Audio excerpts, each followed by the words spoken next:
ছোটবেলা থেকে দেখে আসছি অনেকদিন বৃষ্টি থাকার পর যখন রোদ ওঠে তখন আম্মুকে দেখতাম তোশক বালিশ তারপরে কাঁথা যা থাকতো সব কিছু কড়া রোদে শুকিয়ে নিত।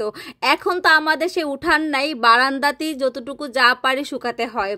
আর এখন যে কি ঋতু চলতেছে নিজেই বুঝতেছি না। তো যাই হোক, অনেকদিন পর আজকে একটু শুটকি রান্না করলাম, নিজের পছন্দের খাবার। আসসালামু আলাইকুম, সবাই কেমন আছেন? রিসনা লাইফস্টাইল থেকে চলে আসলাম আমি রিসনা, আরেকটা ছোট্ট ডেলি লাইফ ব্লগ নিয়ে।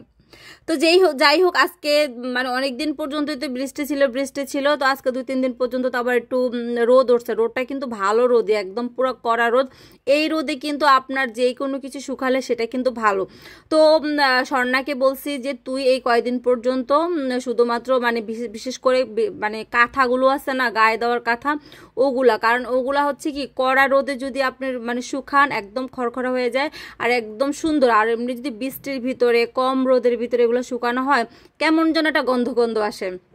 তো ওকে বলছি যে অন্যান্য কাজ বাদ দিয়ে এই কয়দিন একটু ধোয়া পালা এই টাইপের গুলো বেশি করতে। তো কুশন টুসন এগুলো মানে গতকালকে ধুয়ে দিয়েছিল, পরশু দিনও ওর ধোয়া পালারই কাজ করছে। তো আমি বললাম যে একদম সব ধোয়া মোছা শেষ করে ফেল। আবার দেখা গেছে বৃষ্টির তো স্টেশন নাই, ওই দিকে দেখেন অনেক রোদ দেখে আমি এগুলো সব ভিজাইছে, ও আজকেও খাতা টাতা ধুইছে। এখন যে আমি ভয়েস দিচ্ছি বাইরে অনেক বৃষ্টি, মানে যে কোন ঋতু রোদ বৃষ্টির এক অদ্ভুত খেলা।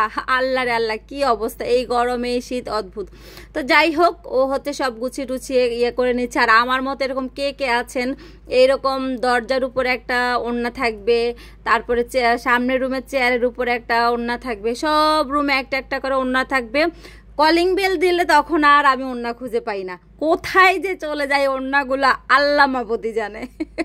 তো যাই হোক, আমি তো মানে গতকালকের ভিডিওতে বলেছিলাম যে গতকালকে যেগুলো রান্না করেছিলাম সেই দিন হচ্ছে অন্য কিছু রান্না করার জন্য নিয়েছিলাম, বাট রান্না করি নাই।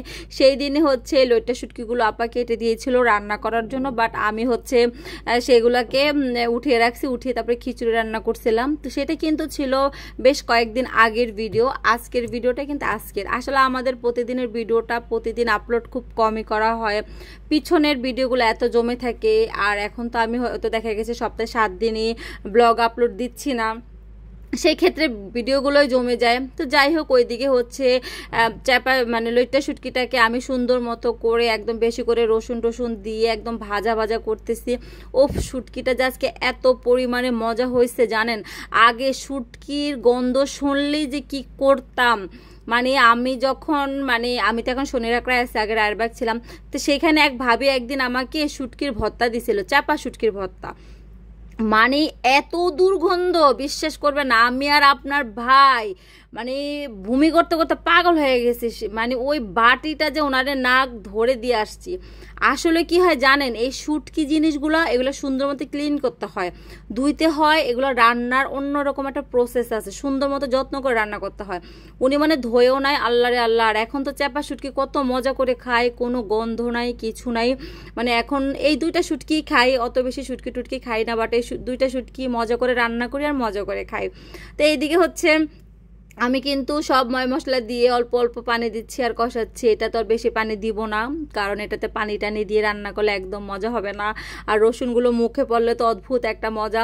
আর আজকে একটা কি হয়েছে জানেন, আমি আজকে এই মুরগির মাংসের মশলার ভিতরে অল্প অল্প মশলা দিছি, কি জন্য দিছি আল্লাহ জানে। একদম লাস্টে যখন লবণ দেখলাম যে একদম বাজে হয়েছে, পরে লাস্টে একটু ওই যে মশলা টশলা থাকে না সেগুলো দেওয়ার পরে মোটামুটি ব্যালেন্স হয়েছে। তারপর আজকে মুরগি তরকারিটা আমার কাছে একদম ভালো লাগে না, এমনিও আমার এই মুরগিগুলো ভালো লাগে না, জানি না সেই জন্য কিনা। আর কালারটাও সুন্দর আসে নাই, তেল কম হয়েছে, কোন অদ্ভুত টাইপের রান্না করছে আল্লাহ মাবুদি জানে। যাই হোক, বাচ্চারা তাও খুশি মনে খেয়ে ফেলবে। তবে ওরাও কিন্তু এই লইট্টা শুটকিটা খুব পছন্দ করে, মাংসের তুলনায় এইটাই বেশি করে খাবে। তো যাই হোক, আসলে রোদ দেখলে বাসার কাজকর্ম সব একরকম থাকে, বৃষ্টি দেখলে একরকম, আবার শীত আসলে একরকম। তো এইদিকে হচ্ছে আমার রসুন বাটাও শেষ হয়ে গেছে, মানে ব্লেন্ডার করা। আপা সেগুলোকে আবার কেটে কুটে দিল, সেগুলোকেও আমি ব্লেন্ডার করে নিচ্ছি, ছেলেকে নিয়ে তো আবার স্কুলে যাব। এই তো হচ্ছে আমাদের গৃহিণীদের লাইফস্টাইল, কি আর দেখাবো আপনাদের সাথে, এই রান্না বান্না খাওয়ান দাওয়ান এগুলাই। তো যাই হোক, কেমন লাগলো? আসসালামু আলাইকুম।